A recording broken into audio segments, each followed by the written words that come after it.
everybody. Colonel Roxanne Towner-Watkins and War Hamster Brady here today to continue our Secret Society series. Brady, what are we going to cover today?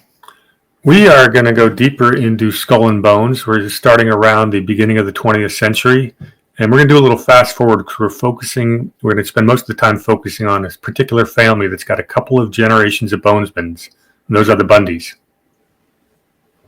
Awesome. So go ahead and get us started. Well, as usual, for people who haven't watched this from the beginning, I'll throw out our thesis to start with and just see if we've connected enough dots for people to draw similar conclusions.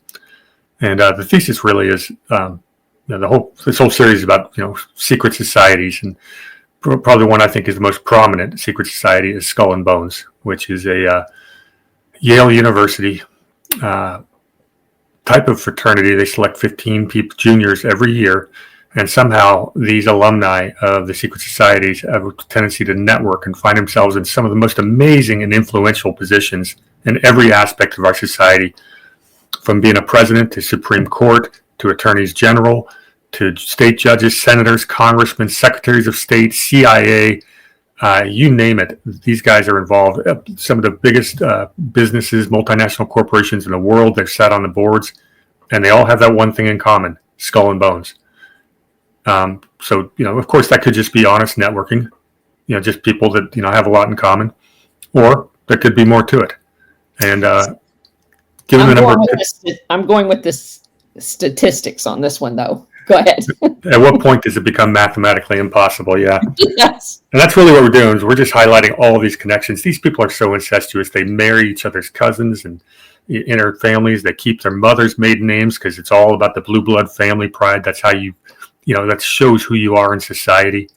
It basically illustrates the American class system, which we're not supposed to have.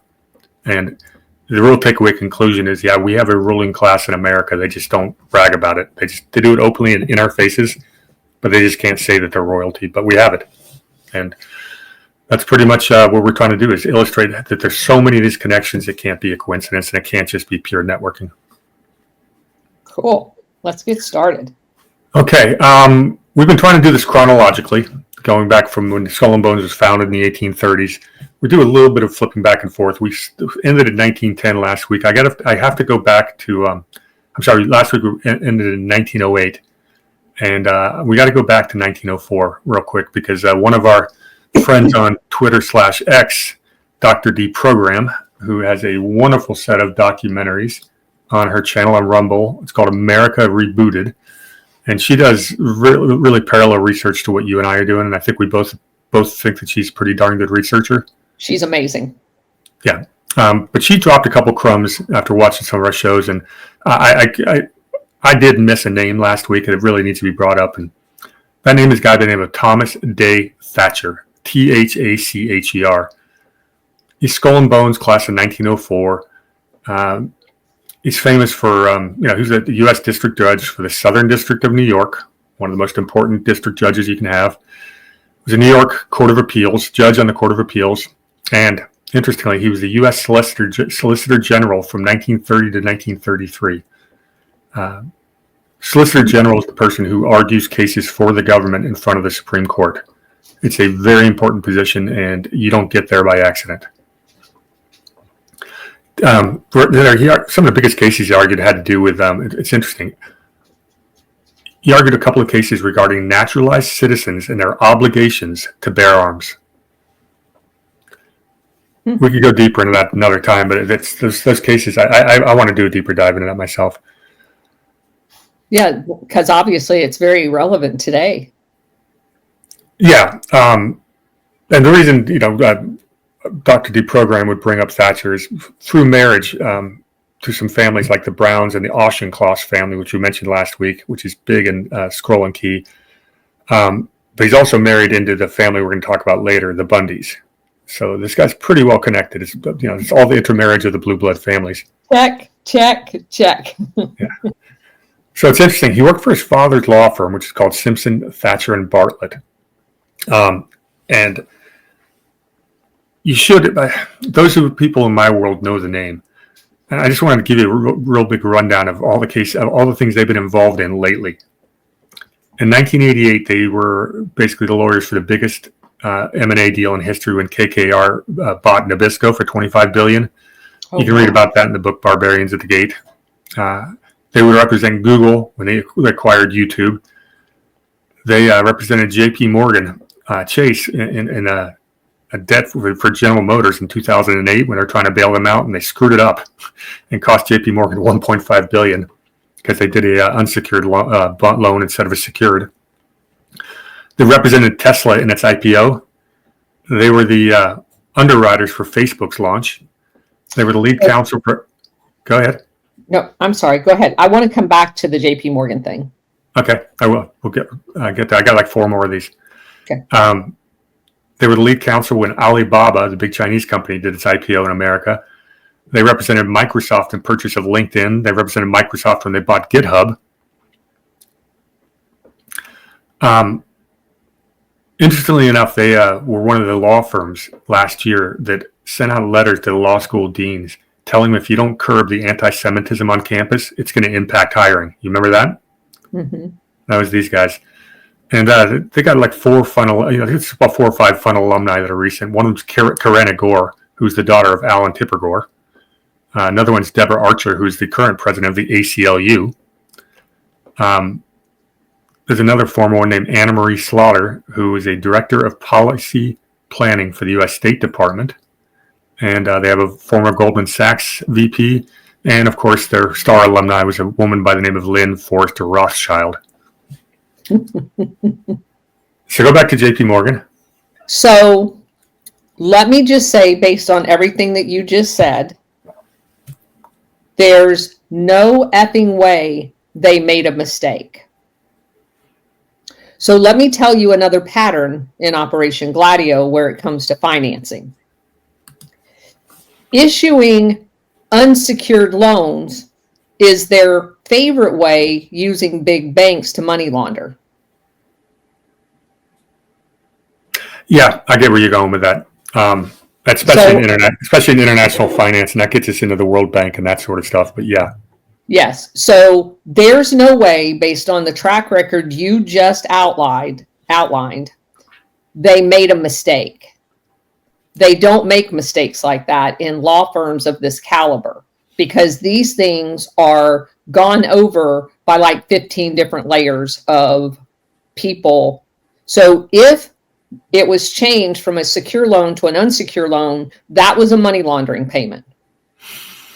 Yeah, it's a pretty good observation. You're probably definitely onto something there. So go ahead. No, that's a great catch. So more about this guy, and here's where it gets really fun. Well, first of all, he would become a fellow of the Yale Corporation from 1931 to 49. Yale Corporation is basically Yale's management. So obviously he's pretty high up on the Yale totem pole. My favorite part about this guy,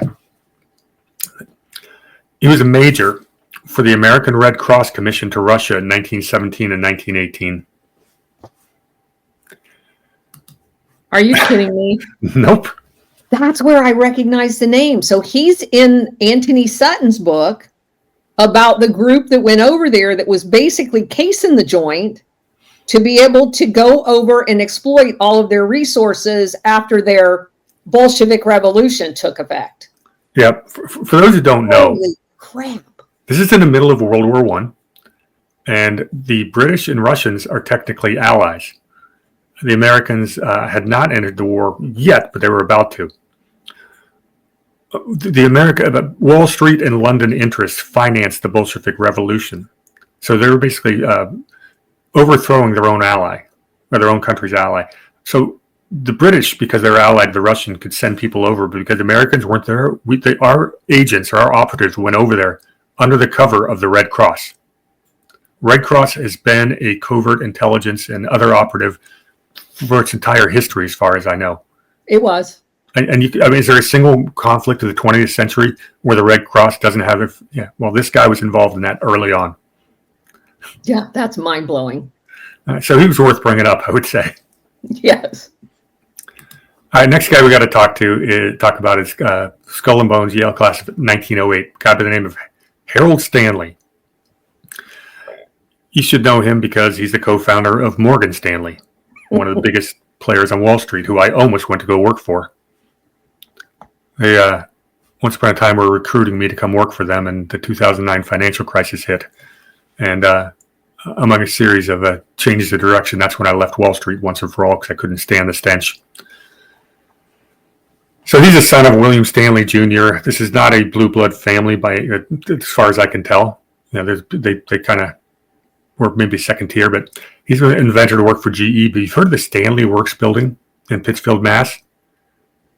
That's a huge, big industrial Hall of Fame type of building. That's named after his father, Henry Stanley's father. Stanley would become Stanley Black & Decker, which is a huge World War II contractor. Harold Stanley would work for J.P. Morgan at Guarantee & Company, worked with J.P. Morgan Jr., the son of the robber baron. And when Dwight Morrow became the U.S. ambassador to Mexico, he left J.P. Morgan, and Harold Stanley got brought in as a partner. 1934, Congress passes the Glass-Steagall Act, which separates banking.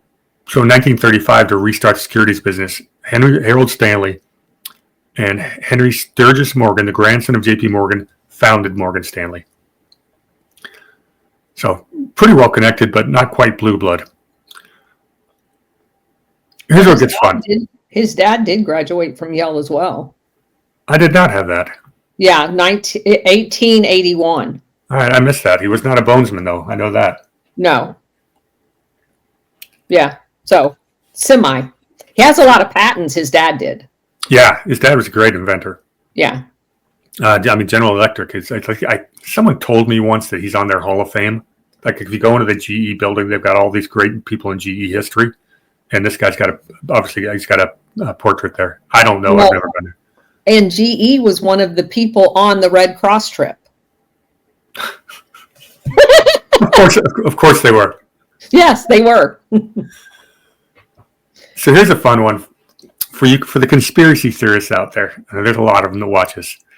So Stanley's got no children of his own. However, he was a huge fundraiser in 1940 for a commission called the U.S. Commission for the Care of European Children.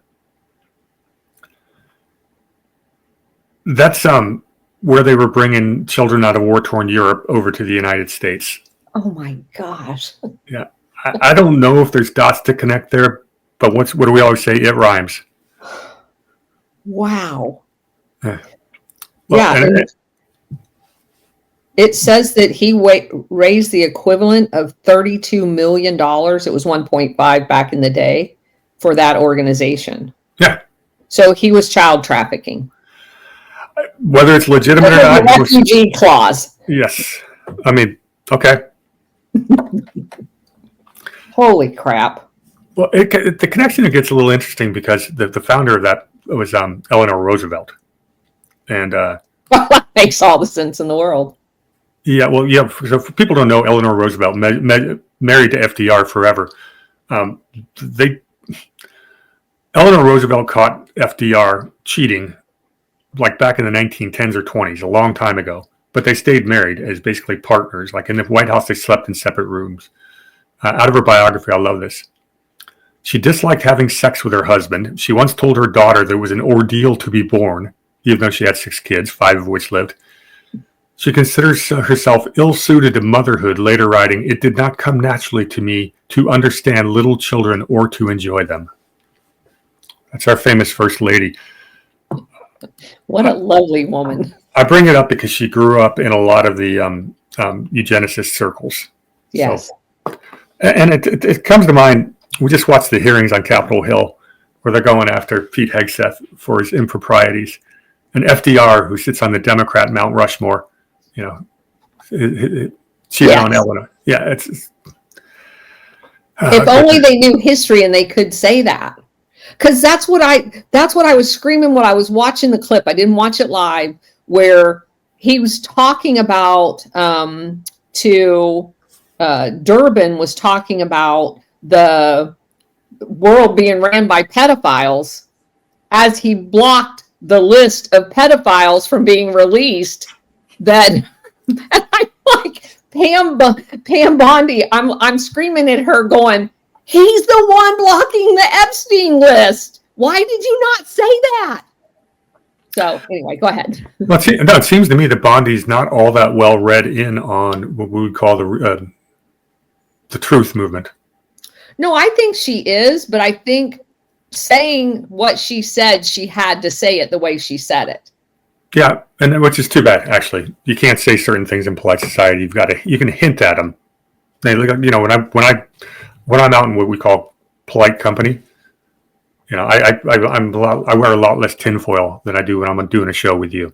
But we all do that, and that's the same thing with doing my show. We had some ground rules, and Bridget and Cousin It and I agreed to the ground rules of what we were going to talk about, so that the message that was important, which is Operation Gladio, it's not that I hold all of that information back. This is exactly the propaganda campaign that the CIA works so well, is wrapping up your truth with tinfoil. And as long as they can wrap your truth up with tinfoil, it all gets thrown out in the trash with the tinfoil. Yeah, I'm not letting other people, I won't let them do it in my spaces, and I'm not going to let them do it on Threads or my X. I am only on X to discuss Operation Gladio. I throw a few other things in there, but that's why I'm there. And I'm not going to allow the controversial stuff to detract from it. It's not that I don't believe some of this other stuff. I'm just not going to focus on it right now. Well, just like we just talked about child trafficking, and we don't have to tie it. We know it's a thing. That's not our thing. But it doesn't mean we can't mention it or hint at it and let others run with it, because... Right. Same thing with the MK Ultra, not my area of expertise, and people try to get you involved in that all the time. I'm not talking about it. It's not my area of expertise. There's 100 accounts on X that will talk to you all day long about it. This is true. All right, so let's jump into the Bundy family. Okay. Oh, shoot. What year is Harvey Hollister Bundy Bonesman? I should have that right here. Hang on. I always like to have the year, and I didn't write that one down. He was class of 1909. Thank you very much. You're welcome. Harvey Hollister Bundy, Bonesman, 1909. He was a assistant U.S. Secretary of State from 1931 to 1933. That would have been under FDR. Would come in and he'd resign. The Bundys were generally Republicans. He was a special assistant to the Secretary of War, Bonesman Stimson, Henry Stimson, in World War II. And his role there was the liaison between Stimson and who we've talked about before, Vannevar Bush, who basically headed up our entire science department, including the bomb and everything. Harvey Bundy would also help implement the Marshall Plan, which was a post-World War II plan to keep Europe from going broke so they could still buy our goods from our multinational corporations after they retooled from the wartime economy. I think he's interesting. Like a lot of these guys, Yale undergrad, Harvard Law. Okay, that's how Harvey Hollister Bundy. I mean, we've seen that path. How many times as we going through these names? Like yes. Half these? Yeah. Yeah, at least. So he gets out of law school, and he clerks for Supreme Court Justice Oliver Wendell Holmes. And I love Oliver Wendell Holmes, and I hate him at the same time. I brought a Oliver Wendell Holmes quote, and I think it's important, something we ought to remember today. The best test of truth is the power of thought to get itself accepted in the competition of the market. That, at any rate, is the theory of the Constitution. It is an experiment, as all life is an experiment. He said we should be eternally vigilant against attempts to check the expression of opinions that we loathe and believe to be fraught with death. He's talking about censorship back in 1908 when he wrote that. Compare that to today's, what's going on today with censorship. They knew about this at the time, what a threat it was. Anyways, that's Oliver Wendell Holmes. He's also had some opinions that I vehemently disagree with, but that's fine. He's still got to respect the mind. More about Bundy before we go on. He's the grandson of a guy named Sullivan Bundy, who was a New York congressman from 1877 to 79. His great-great-grandfather was, he's the great-great-great-grandfather of Jake Auchincloss. There's that name again, who is a current Democrat congressman from Massachusetts. Or he wasn't. Is he still? I think he was until recently, at least. His father was the first McGeorge Bundy, who's just a lawyer. Nothing too special about him. He was a lawyer at a group fund called Putnam and Bell, which is important because he would marry Catherine Lawrence Putnam, the daughter of one of the founders of Putnam and Bell. He's the niece of a Harvard president named Abbott Lawrence Lowell. And he's interesting because he's the guy who tried to limit Jewish enrollment to 15% at Harvard, and he tried to ban African Americans from living in freshman halls at a time where Harvard's freshmen had to live in the halls. So it was a backdoor ban on African Americans at Harvard. So that's who the family he married into. Interesting. Last piece on him was in 1952. He became the chairman of the Carnegie Endowment for International Peace. Another one of those fancy-sounding NGOs. But the person he succeeded in 1952 as the chairman of that Carnegie Endowment, that would be John Foster Dulles. So, a couple things on him. His involvement. So, first of all, he was intimately involved, as you said, in the Manhattan Project, right? Yep. So if you guys go back and listen to the show I just did with Alpha last night about the Battelle company in Columbus, that is like one of the number one government contractors, not solely in the defense, as a matter of fact, primarily in the Department of Energy, which has to do with nuclear. Battelle was created in the early 20s and went full scale 1929 into the Manhattan Project. And so this guy is going to be part of that initiative to work on the Manhattan Project with the Battelle crowd. And we've already established that the Battelle crowd has their long ties to DARPA, CIA, and all of the precursor arrangements to include State Department with these people. So he fits right into that mold. His involvement in the Marshall Plan is very important from a Gladio perspective because most people view the Marshall Plan as an economic plan, but it was also the seed money given to all of these countries to set up their initial Gladio program while they were setting up the drug running that they were going to use for long term. Because keep in mind, after World War II, we don't have complete control over the opium production. We're working on that by setting up and sponsoring Chiang Kai-shek. In the meantime, they needed an immediate flow of money to set up all of the Gladio units that they were doing throughout all of Western Europe, but they were actually trying to seed them into the Soviet Union at the same time. They needed a lot of money fast. The Marshall Plan and all of the people involved in it was involved in Operation Gladio initially. Yeah, go ahead, finish your thought. I was just going to say the Carnegie was one of the organizations that hid intelligence assets prior to the World War II phenomenon of Operation Gladio and all that other stuff after, where we actually housed them in the CIA. Yeah. I just like to hammer home a point about the Marshall Plan. You know, we entered in the Great Depression in 1929. We did not get out of it till World War II. And what we did is we took our entire production, we went into wartime production, and that boosted GDP as we rammed up our tax rates to fight the war. Well, coming out of World War II, we've got 6 million servicemen coming back home. We didn't need to build more war machines, and they had to figure out, had you just backed off and gone back to normal peacetime activities, our industries would have, they would have shuttered. Jobs would have been lost. Unemployment would have been off the charts, and we would have been back into a Great Depression.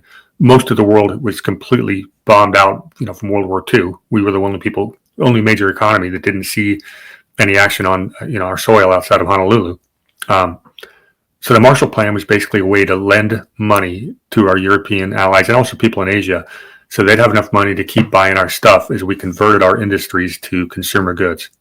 And sounds like a big money laundering scheme to me, but go ahead. That's exactly what it was. And these people owned the multinational corporations that sat on all these boards, just happened to be the same people that set up these intel operations. Yes, 100%. Perfect. And implemented the Marshall Plan as their buddies from Skull and Bones sat on the boards of the companies that made the money. Yes. That's the point that needs to be hammered home over and over again. Why did we do it? Yes. Follow the money, my friend. Yes. Okay. Next one. All right. So what he's really famous for, Mr. Harvey Hollister Bundy, is he was the father of two bonesmen.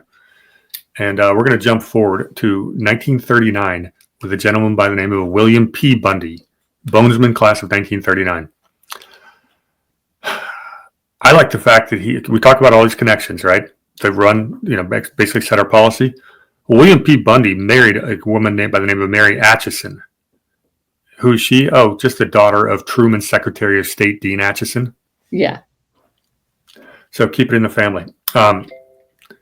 This guy's the Assistant Secretary of State, ready for this, for East Asian and Pacific Affairs during LBJ and Nixon until 1969. What's going on in East Asia at that point in time? The Vietnam War and the setting up of our Golden Triangle opium flow. Exactly. And why was he qualified to do that? Well, let's see. 1943, he joins the Army Signal Corps. And what is that? Those are the code breakers. He worked in, they've been movies about this, what do they call it, the 68th 13th Army Signals Corps that worked with British in Bletchley Park. Yeah. These were the code breakers. That's William P. Bundy. Yeah. He'd get recruited by the CIA in the 1950s. And he worked as an analyst. And which is Operation Gladio. Go ahead. I worked for something called the Office of National Estimates. Did some work for Eisenhower. So let me just say, the national estimates at that time are the people responsible for creating the boogeyman of communism. He's the guy that would have saw communists everywhere, in the Congo, in Chile, in Nicaragua, all of those places, Guatemala back in the 50s. This is the guy that created all of the estimates that saw communists everywhere in Korea. For us to go in and murder hundreds of thousands of people because of this fake boogeyman called communism. That's this guy right here. Go ahead. Yeah, and he's in his late 20s, early 30s, and he's getting boosted into these positions because of his family and his Skull and Bones ties. This is a young guy. He's just a lawyer. There's nothing, all that, well, obviously he's a smart guy, but, it's all about the connections, how he got there. So, go ahead. You got some more? Well, I got a couple quotes. He spent some, we'll get there in a second. He spent some time in the private sector working for a law firm that we all should know and love called Covington and Burling. Burlington, yeah. Yeah, well, that's Eric Holder's law firm, among many others. We could do an entire show of Covington and Burling alumni, and that is swamp central. That is, I would say, that's the swampiest of the DC law firms. Sullivan and Cromwell? Sullivan Cromwell is a Wall Street law firm. This is a DC. That's true. Okay, so they're the equivalent in DC. I think there used to be a bigger difference than there is today. Yeah. It's like when I got into the investment business, right around late 90s, early 2000s, there was actually a bit of a Chinese wall between Wall Street and DC. DC was not one of the wealthiest places to live. Companies that did business with the government as opposed to the private sector were frowned upon. And of course that changed over the last 2 decades. And now DC's got the wealthiest neighborhoods in the world. That's how swampy we've gotten. Yeah, my house that I bought when I was stationed there in when did we get there? 93. Sold recently for like $750,000. I paid $160 for it in 93. Yeah, I mean, I should find these old graphics because I had them showing the difference in how the real estate from DC, the best neighborhood around DC was like ranked number 12 in the country, and now they got 3 of the top 5. And that really Yeah, just happened. I didn't live anywhere near a top one. I was 15 miles out in Northern Virginia. Yeah, But well, yeah, it's crazy. yeah.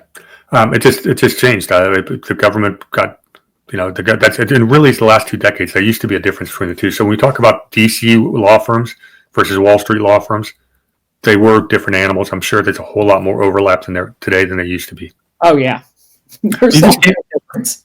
Yeah, because lobbying became the best expenditure of capital expenditures for a corporation.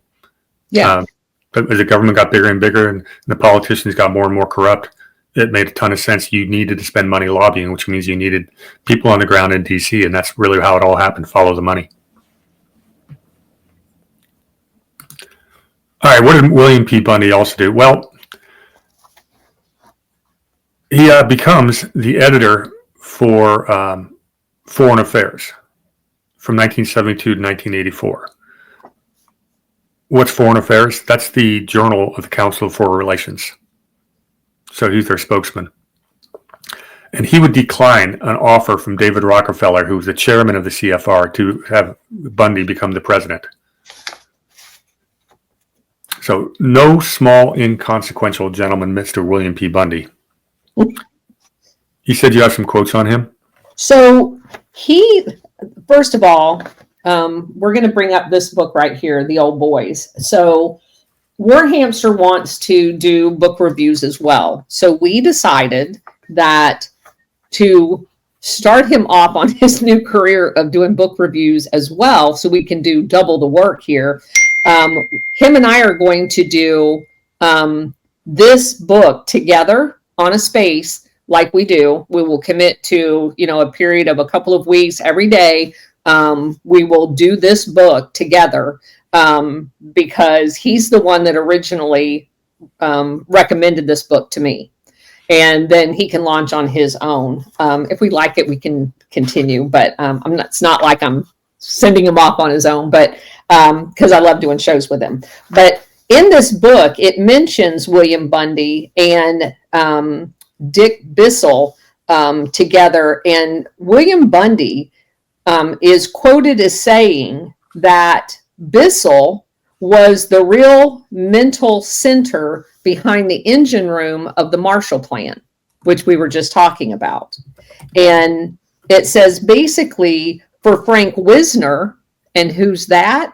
That's the guy that's running the covert operations, Operation Gladio Cell, out of the CIA, says as fast as he was starting to expand, the counterpart funds seem to be a godsend. So as Wisner is setting up Gladio, he's using the Marshall Plan funds to do it.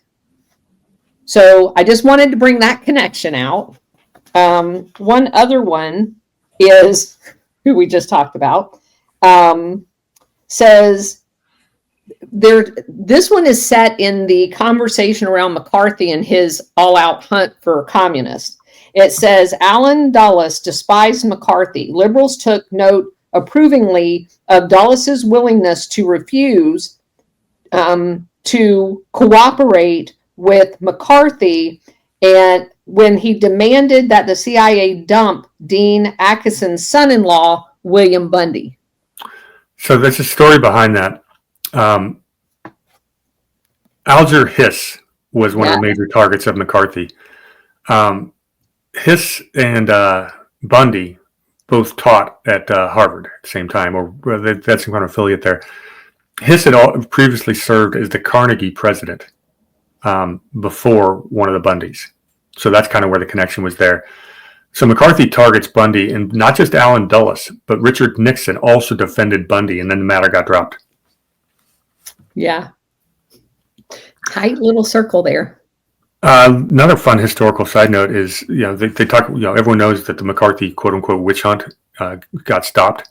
He's going after communists. The person who sabotaged that and basically blackballed McCarthy, Alan Dulles. He actually stopped the McCarthy trials, was Dulles. And you wouldn't think that would be the case because Dulles was on the side of these anti-commies, apparently. McCarthy's supposed to be going after commies. So there was a lot more in play. With, we ought to really spend some time. Well, but let me just hold up here. If you actually started searching out the actual communist, you couldn't have fake ones. Allen Dulles marketed in fake ones, not real ones. If McCarthy would have kept going, he would have discovered that the national estimates were based on fake ones. He couldn't allow him to finish. Interesting. I've never taken that thought down that all the way down that trail. Here, wait a minute. This is my Gladio glasses. All right. Well, that's all I've got on Bill Bundy. All right, let's move on. He's got a brother who just seems to pop up everywhere we look. Everywhere. Guy by the name of McGeorge Bundy, Skull and Bonesman, 1940, so 1 year younger. I'm going to give it just a high-level view because the colonel is just going to go. I mean, she's got Bundy. She can, just from memory, she'd go for hours on McGeorge Bundy. So he would be the national security advisor for both JFK and LBJ from 1961 to 66. And what's his brother doing at the time? Yeah. After he leaves that, becomes the president of the Ford Foundation from 1966 to 79. What do we know about that? Ford Foundation is more. Yeah. Basically, okay, I'll go to the past. He selected this Council of Foreign Relations in 1949 at the age of 29 years old. He would then work on implementing the Marshall Plan. This guy's involved in Bay of Pigs, Cuban Missile Crisis, one of the big architects of Vietnam as he works for LBJ. I'm going to turn it over to you and really get he worked at World War II as an intel officer. He's sitting on the boat of the USS Augusta when witnessing Operation Overlord. This guy's he's one of the Forrest Gumps of the Skull and Bones. Oh, I love that. That's actually a great way of characterizing this guy. So, first of all, little review. The National Security Advisor, the thing that Flynn was such a threat at, because they basically have the coordination oversight of the CIA, and he wasn't allowed to see anything that they do. So this is the guy. This is the guy that was overviewing everything. Now, national security advisors during this time and after all ran the covert operations under plausible deniability for the president. McGeorge Bundy was the covert Operation Gladio overlord for both JFK administration and then follow on LBJ. Everything that happened, the committee that we just reviewed, guys, the 5412 in this book here, The President's Secret Wars that we're reviewing right now, that book illustrates to you exactly how that whole setup works. 5412-2 gave the CIA covert for anything that was deemed communist originally, and then communist and terrorism after that, when it was amended. So that's where the 303 committee came out of, right? Yes, but It wasn't originally called that. It's been called like 10, 12 different names. Every president says they're doing away with that, and then they set it right back up with a different name. Yeah, the PCG in 1955 lasted all of a year, and I remember Nelson Rockefeller was running that, and he folded it. Because this is a quote from Nelson Rockefeller, the CIA was not being forthcoming with details. Yeah, and then it comes right back up. And it was called the Group of 45. It's had several different names. But what they are layers for plausible deniability. There will be a action officer level group. Then there's a principal only group. And then there's like for Eisenhower, there were like 4. And that 4, he had his representative, and that representative couldn't write anything down. He could only come talk to Eisenhower about it because they didn't want anything in writing that he knew, like when he ordered the killing of Lumumba and all those other things, which he did. You just aren't allowed to know he did it. So this is the guy that served that role for JFK. And by the way, just so that you know, they didn't bring everything to the president. There were operations that the president really didn't know about. And that's the problem with plausible deniability, because it's plausible that the president never really did know. So you have an entire organization authorized to do covert operations, and there is zero accountability ever since it started. Zero.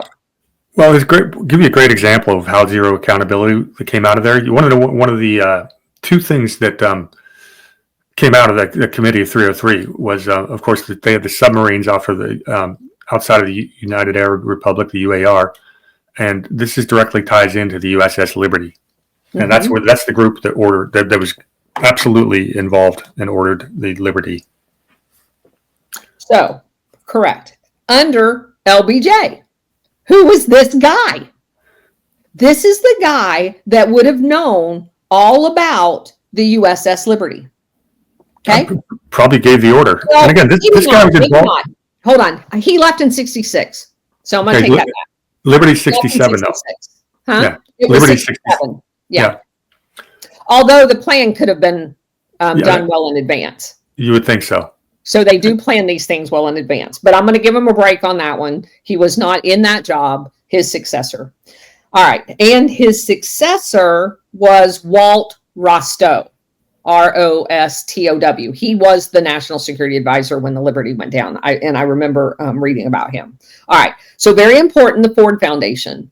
The Ford Foundation and many of the people that have served as the CEO and on the board of directors all have ties to intelligence. The Ford Foundation, the Carnegie Foundation, all of these philanthropic, the Rockefeller Fund, they have like 7 funds, the Rockefellers do.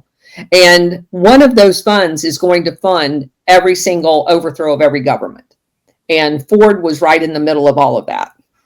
Yeah, and you also find there's all kinds of intermarrying between people who sit on the board of these foundations and would also sit on the board of the Council on Foreign Relations and later the Atlantic Council.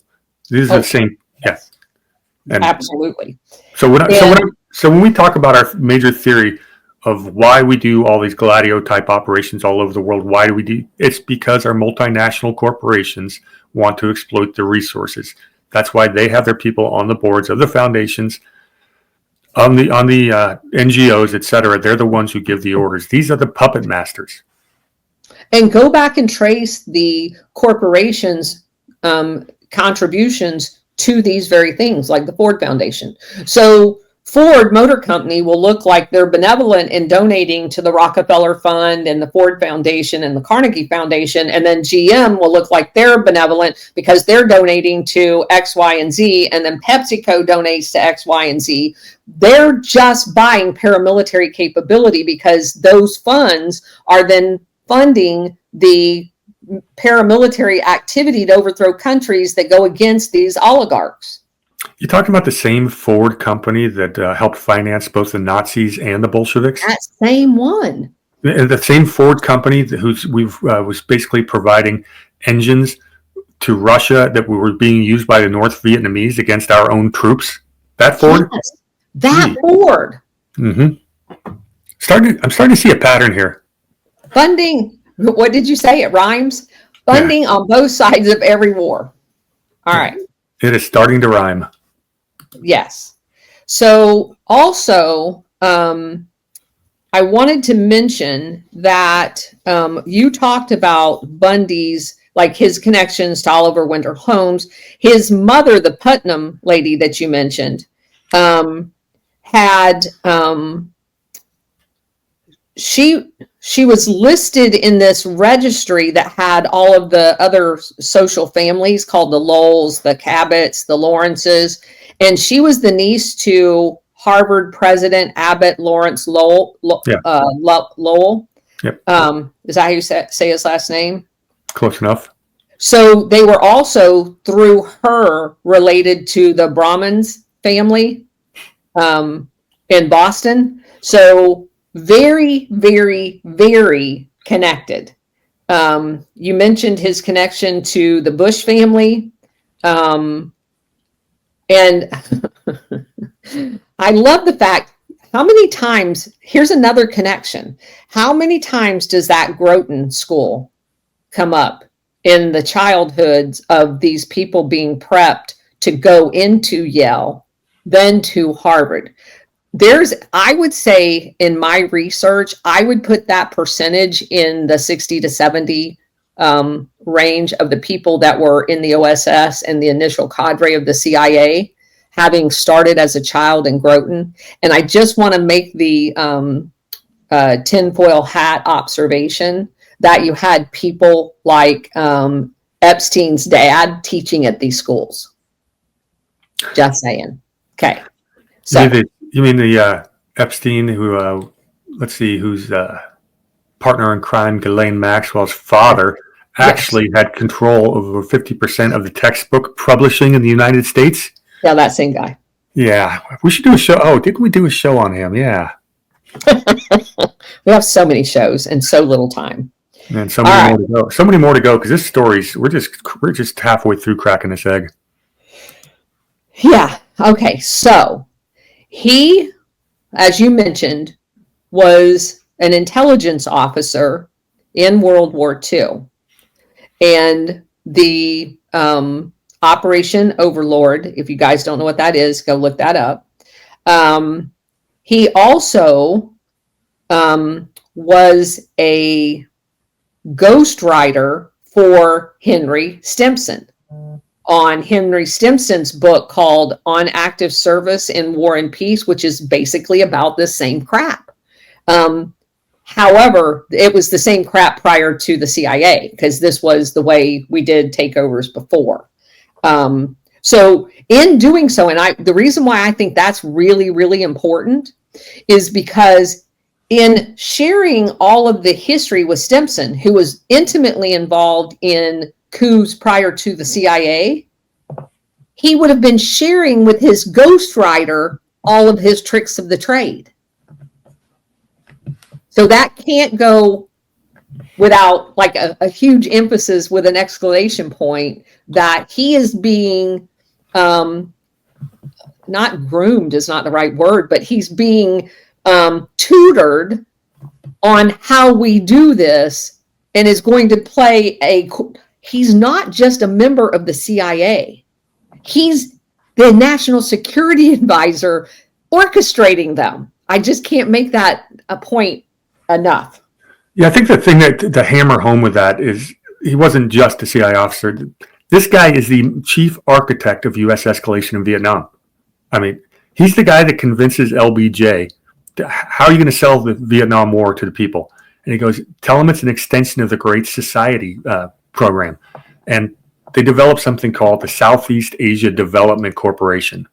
And was it bridges or roads or a dam or something like that in Vietnam is supposed to bring all kinds of trade and to basically democratize Vietnam and to keep that from... Mm-hmm.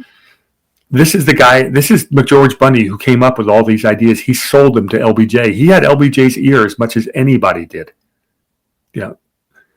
He is also the one that approved the coup of Diem, the president. That was that 60? I'm trying to remember what year that is. 63. Okay, so was that right after JFK, or was JFK right before? Right before. Okay. He approved it right before. And that's when JFK was starting to push back against escalation, right? He was trying to withdraw from Vietnam. Which is one of the many, probably 3 or 4 main theories of why he got assassinated, is he did not want an escalation. Correct. And so McGeorge Bundy's there for that.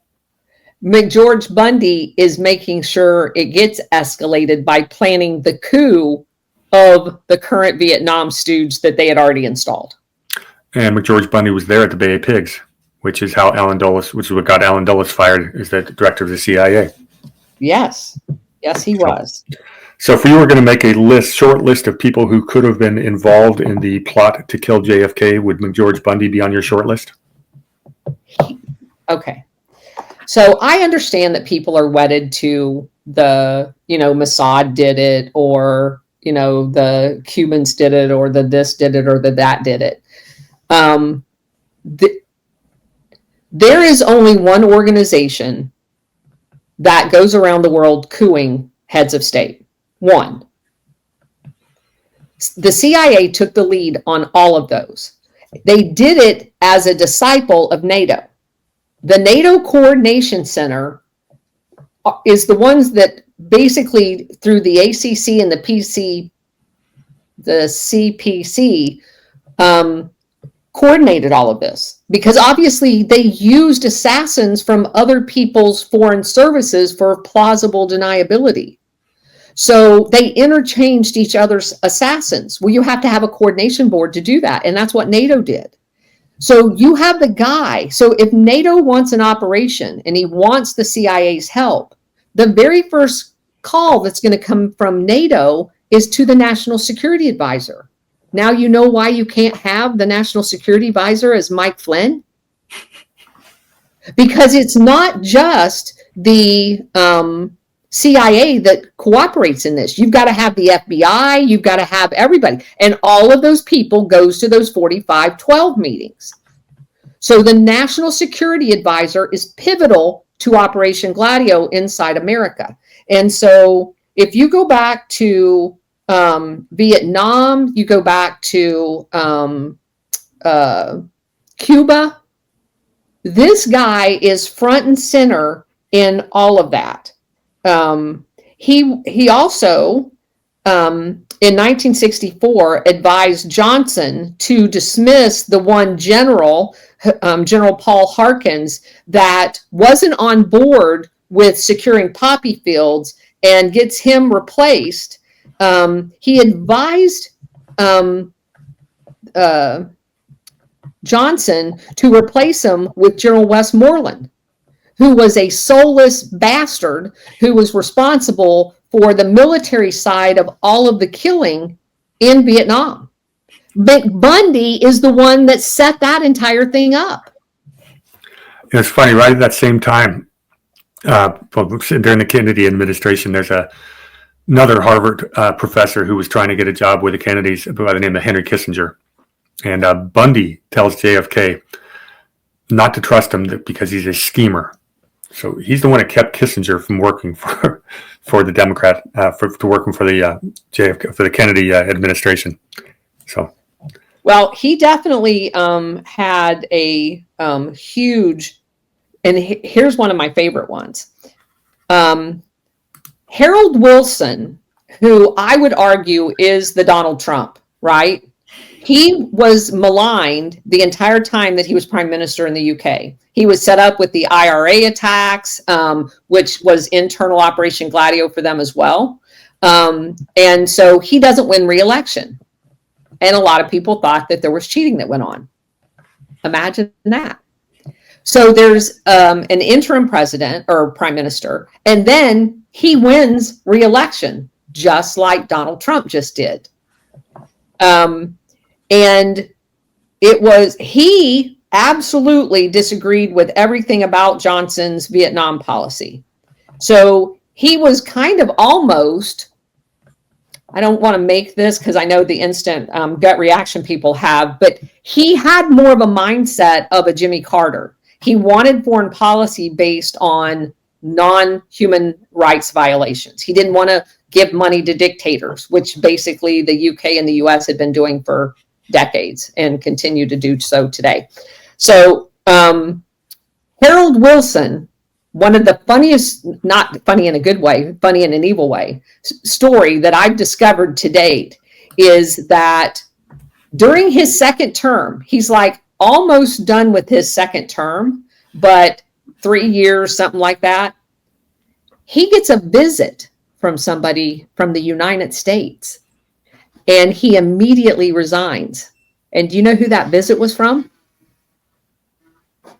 The CIA director, George Bush. I didn't know that. I did not know that story. Yes. So again, McBundy, they called him Mac Bundy because of his name being McGeorge Bundy.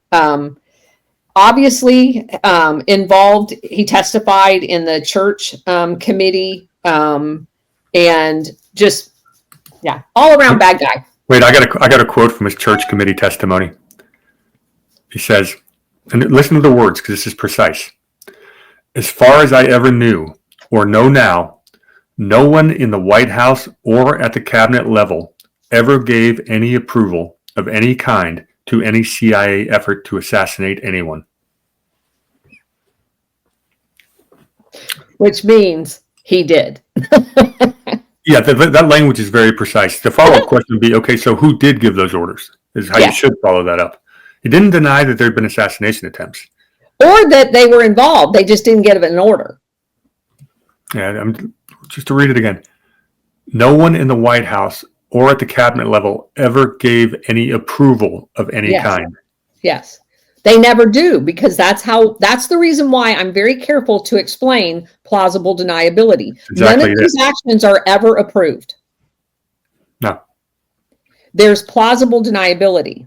And he was very specific in saying that the White House or cabinet level, that's never the people that goes to the 4512-2 meetings. It is not at the cabinet level. And the only White House official on that team is that group of four, that last level that's never, ever documented. So you're very safe in saying that nothing ever happened at that level because there's no documentation that anything ever happened at that level because you're not allowed to record anything. So his precise wording doesn't mean it didn't happen. It just didn't happen at that level because it never happens at that level. No, that's why I brought the quote to the show. It fully illustrates exactly how the whole mechanism works.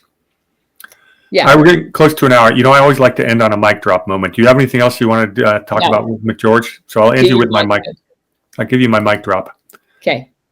So after all this, he actually tried to get a position as the president of the Ford Foundation. The guy said who was the chairman of the Ford Foundation at the time? John J. McCloy. Oh my gosh. Okay, that's funny. Yeah, we got a couple of Forrest Gumps going on. So when we really need to do the full John J. McCloy when we get done with the bones. He keeps that will be our next show after the Bone Show. Yeah, he just pops up at every week. I mean, every single week. Talk about a Forrest Gump. This guy is everywhere, McCloy. But yes, I figured you'd enjoy to end it on that note. That's a perfect way to end this. So just to let everybody know, I am traveling today up to support my husband at an electrical conference of contractors, and I am going to try to do the 4:00 show. I don't know whether I'll get it done or not. But if we don't, we will regroup tomorrow, hopefully, because there's a lot of events. They're having the swearing in of the new president of the Electrical Council for the state of Florida, of which my husband's part of. So I do have to he does so much to support me. I do have to support him as well. So we may miss a couple of shows, but I am not missing the Paul Williams show, and it will be at 11:30 tomorrow. So please tune in. It will be session number 2. And I am very, very excited about having him back on the show. And what do you have coming up, Warhamster? Sorry, say again? What do you have coming up? It's not what I have coming up to. I just got done. I had a couple friends of mine, my old San Diego activist days from a couple years ago, that guy by the name of Matt Baker, who you've probably seen viral videos when he drives out to Maricopa County and gives them a what for. Him and Luke Slywaker went up to L.A. and did some citizen journalists of the fires, and I had them on yesterday. So if you want to go to my channel, check that out. They've some original footage, and these guys are on the ground and just absolute patriots and American heroes. I love those guys. So we had that, and most of what I have coming up is getting prepped for more shows with the Colonel and the usual Constitution stuff I do with Douglas V. Gibbs. So awesome. Okay, and if you guys are not following Warhamster Brady, please go follow him, subscribe to his Rumble channel. His constitutional stuff beats anybody hands down. Probably the only person that I would put on that level is Chris Ann Hall. You guys' shows are amazing. So Keep up the good work, and we will be back with this series next Thursday at noon. Thanks, Cheers. everybody. Have a great trip. Yeah, thank you.